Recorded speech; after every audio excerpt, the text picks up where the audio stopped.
ভালো করে লাল করে কষে দিতে হবে।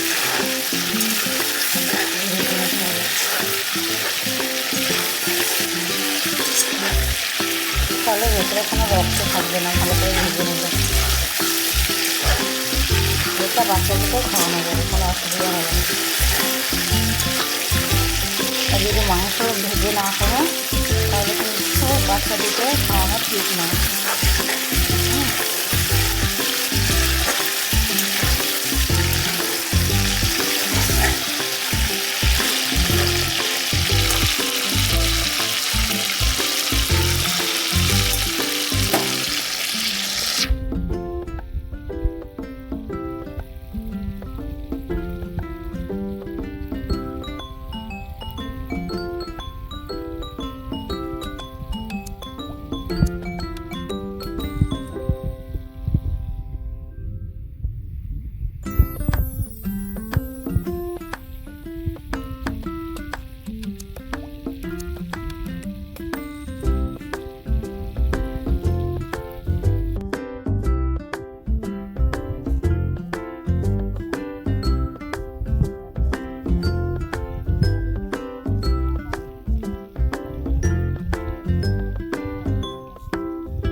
আলু মাংস ভাজা হয়ে গিয়েছে, তুলে নিয়েছি।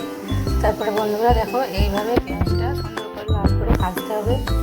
ভাজার পর মশলাটা দিয়ে কষতে হবে ভালো করে। পেঁয়াজটা আমার ভাজা হয়ে এসেছে অনেকটাই,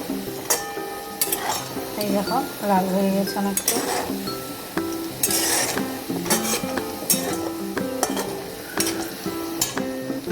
এরপর মশলাটা দিয়ে দেবো।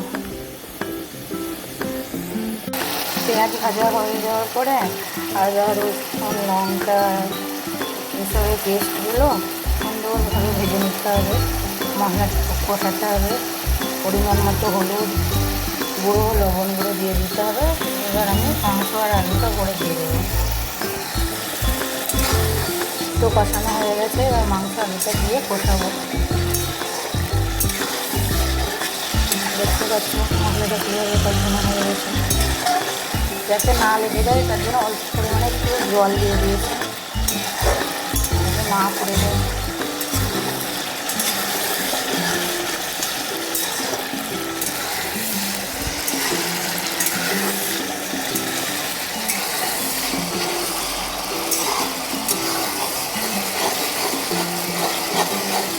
এবার ভেজে রাখা আলু আর মাংসগুলো দিয়ে দেবো। ভেজে রাখা আলু মাংসগুলো দিয়ে দেবো, দিয়ে ভালো করে কষতে হবে।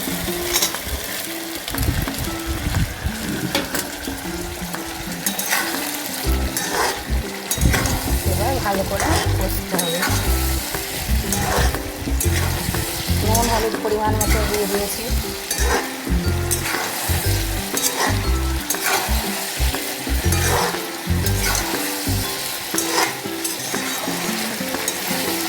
কাঁচা লঙ্কা চিড়ে দিতেও পারো, আমি কাঁচা লঙ্কা শুকনো লঙ্কা পেস্ট বানিয়েছি। কাঁচা লঙ্কা চিড়ে দিয়ে দিতে হবে।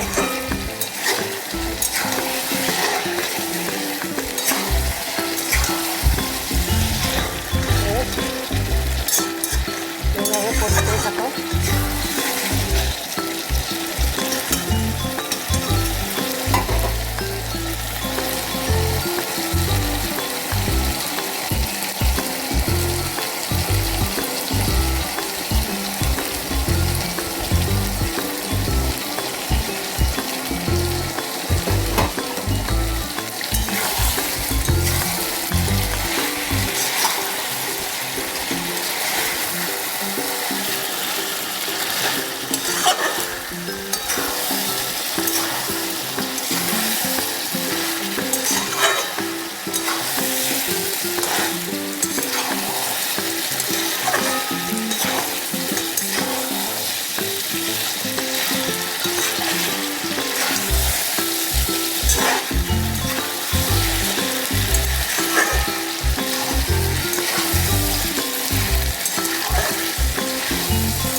কষতেই থাকো ভালোভাবে।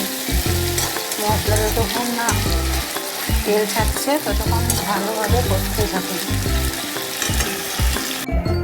এরপরে বন্ধুরা পরিমাণ মতো জল দিয়ে দিলাম।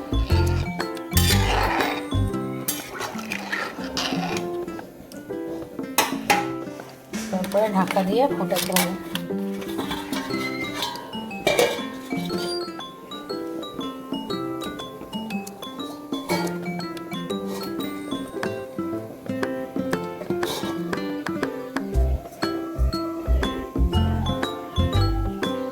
ফুল জোর দিয়ে ফোটাতে হবে।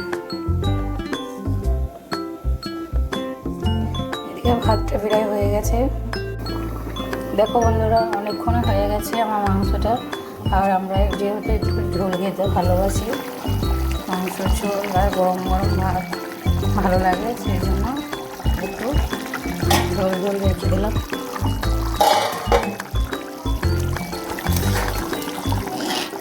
একদম পুরো সেদ্ধ হয়ে গেছে, দেখো কত সুন্দর নরম। কিন্তু ঢাকা যদি না দাও তাহলে এত সুন্দর সেদ্ধ না। দেখো আলুগুলো কি সুন্দর সেদ্ধ হয়ে গেছে। সবসময় ঢাকা দিয়ে রান্না করার চেষ্টা করবে সবাই, তবে দেখবে রান্নাটা ভালো হবে। ব্যাস আমার তৈরি হয়ে গেল। এবার আমি চিকেন মশলাটা দিয়ে নামিয়ে ফেলব।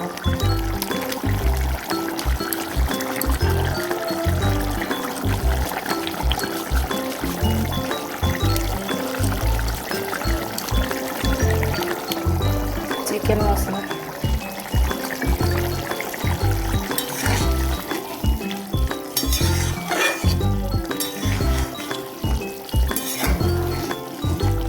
চিকেন মশলা দেওয়ার পর সঙ্গে সঙ্গে নামালে কিন্তু গন্ধ আসবে, যখন একটু ফুটিয়ে নিতে তারপরে নামাতে হবে।